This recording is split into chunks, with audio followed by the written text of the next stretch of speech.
Bonjour à toutes. Alors aujourd'hui, je vais vous parler en fait de méditation pleine conscience. Donc, je vous avais posé une petite question hier. En tout cas, merci beaucoup d'avoir pris le temps en tout cas de répondre. Alors, en effet, cette méditation pleine conscience, moi, je l'ai découverte en fait il y a à peu près 2 ans. Ça fait pas très longtemps. C'était vraiment au tout début en fait de mon Covid. Mon cerveau en fait tournait en boucle. Je ruminais, j'arrivais plus en fait à me concentrer. Donc j'ai commencé en fait à méditer. Donc j'utilisais des applications, des audios de méditation. Mais aujourd'hui en fait, cette pratique fait vraiment partie en fait de mon quotidien. Hem et pour vous rassurer, en fait, on n'est pas obligé de rester, assis, sur une chaise ou, sur un futah, en fait, pour pratiquer la méditation, notamment la méditation pleine conscience.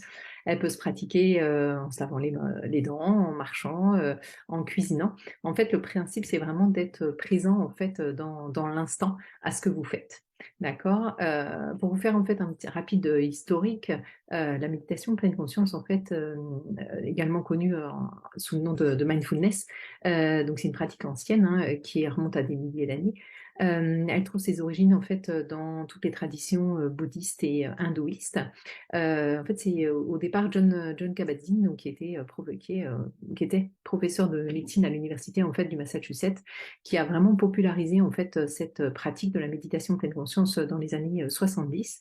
Et il a développé un programme qu'on appelle le programme en fait MBSR, donc le Mindfulness Based Stress Reduction, qui utilise en fait des techniques de méditation en fait de pleine conscience pour vraiment aider en fait les patients à gérer le stress, à gérer les douleurs en fait chroniques.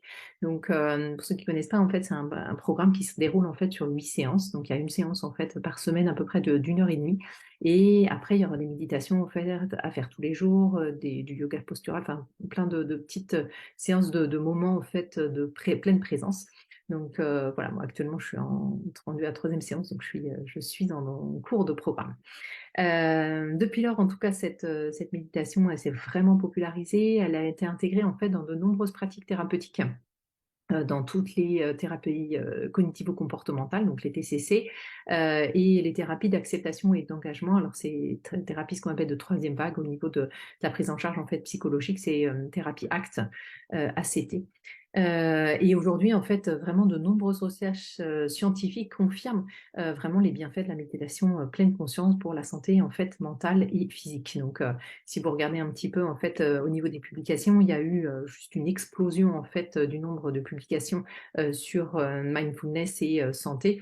Donc, en effet, si vous voulez chercher des articles, il ne faut pas mettre méditation pleine conscience, hein, mettez mindfulness et là pour le coup vous aurez tous les articles nécessaires.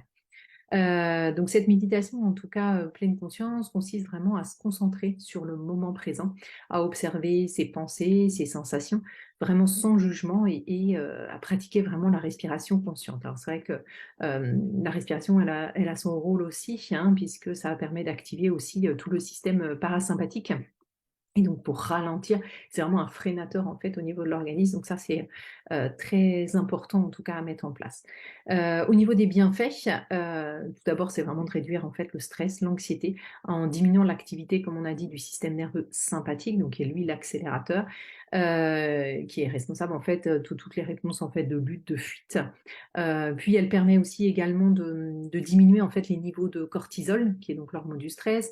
À titre personnel, en fait, cela permet vraiment de mieux gérer les émotions, de développer, notamment voilà, dans les professions professionnelles de soins, d'améliorer la capacité d'écoute, de compassion, en fait, envers à la fois nous-mêmes et envers les autres, et améliorer en fait les qualités de sommeil.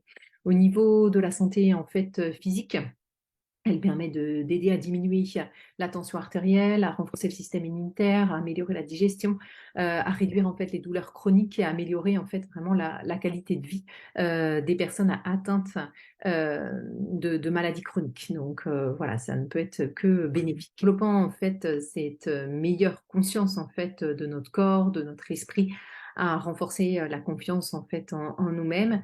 Ça améliore également la créativité et les capacités en fait de résolution de problèmes.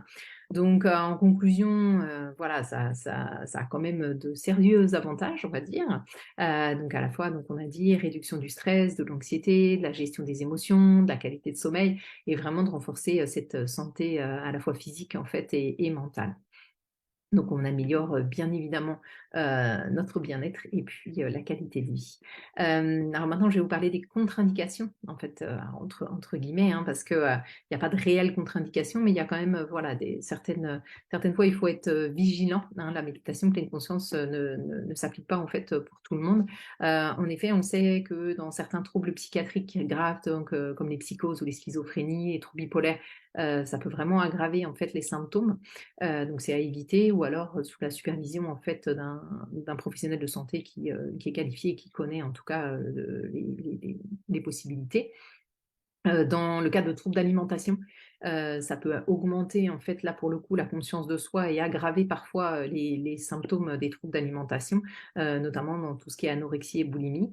Dans les troubles obsessionnels en fait, compulsifs, on peut également aggraver en fait les symptômes, avec vraiment la fixation sur, des pensées ou des comportements, répétitifs. Dernière chose, enfin autre chose quand, il y a des traumatismes en fait, émotionnels ou, des troubles de stress en fait, post, traumatiques. On sait également, en tout cas, que, ça peut augmenter également la conscience, en fait, de soi et réveiller vraiment des souvenirs, traumatisants. Donc, c'est vrai que, par exemple, toutes les techniques en méditation, de scan corporel et cetera, quand il y a eu, voilà, certaines violences et cetera, ça peut, vraiment, réactiver, tous ces souvenirs qui peuvent être, traumatisants. Donc toujours pareil, il est important dans ces cas-là de travailler en fait avec un professionnel, de santé, qualifié et de vraiment d'adapter, la méditation en fait, pleine conscience en fonction, vraiment de chacun. Alors maintenant, comment est-ce qu'on peut pratiquer cette méditation en fait, de pleine conscience? Alors, voilà, je vais pas vous apprendre tout, mais, quelques petites techniques. Hem, voilà, choisissez en tout cas un moment de la journée où, vous pouvez être, tranquille, sans être, où vous ne serez pas dérangé, où vous avez en effet un endroit privilégié, un endroit calme. Vous allez pouvoir vous asseoir en tout cas, confortablement. Après, il faut, toujours commencer, toujours pareil, pas à pas. Donc, on commence en fait par des courtes séances de méditation, hein. Ça peut être, vite angoissant de se retrouver, assis, si vous le faites assis, comme ça, 5 minutes sans bouger, en respirant. Voilà, quand on n'a pas l'habitude, ça peut être, déstabilisant. Donc vraiment commencer par 5 minutes, 10 minutes, vraiment et après vous augmenterez en fait la durée, si vous le souhaitez. 3e chose intéressante, c'est vraiment de se concentrer en fait sur votre respiration. Donc, voilà, pas hésiter à fermer les yeux, à sentir en fait, vraiment l'air entrer, sortir, donc, l'air froid qui rentre, l'air chaud qui ressort. Vous pouvez vous concentrer sur le fait que ça va descendre, que votre ventre en tout cas va se gonfler à chaque inspiration, qu'il va se dégonfler à chaque expiration et ça va permettre en fait, vraiment d'ancrer, votre présence, dans l'instant. Et puis, pour tout ce qui est vos pensées, hein, parce que forcément, elles ne vont pas s'arrêter et ce n'est pas grave. Elles vont pouvoir, voilà, surgir un petit peu de partout. Vous observez, vous les laissez partir et vous restez ancré, en fait, vraiment sur votre respiration. Donc il y a pas besoin de juger, il y a pas besoin d'analyser, c'est comme ça. Voilà, on les observe et c'est tout. Le plus important, c'est de pratiquer vraiment régulièrement, hein, donc pour vraiment tirer le maximum, en tout cas, de bénéfices de la méditation. Vaut mieux pratiquer, 5 minutes tous les jours plutôt que, 1 heure une fois par semaine, hein. Ça, c'est, voilà, on le sait déjà, la régularité, c'est vraiment quelque chose d'extrêmement important et puis, voilà, pour, vous aider, en tout cas, au moins au départ, vous pouvez bien sûr utiliser des applications, hein, de méditation. De nombreuses en tout cas sont disponibles. En France, vous avez, Petit Bambou, vous avez Seven Mind, vous avez Headspace, vous avez Calm, Insight Timer, donc voilà, vous en avez, plein, donc trouvez celle qui vous correspond en tout cas, le mieux parce qu'après c'est vrai qu'en fonction des voix, en fonction des rythmes, de paroles et cetera, ça peut en tout cas, plus, vous convenir. Donc voilà, en tout cas, n'hésitez pas à essayer, c'est toujours, intéressant, mais voilà, clairement, moi, ça fait, partie, de mon quotidien. À très bientôt!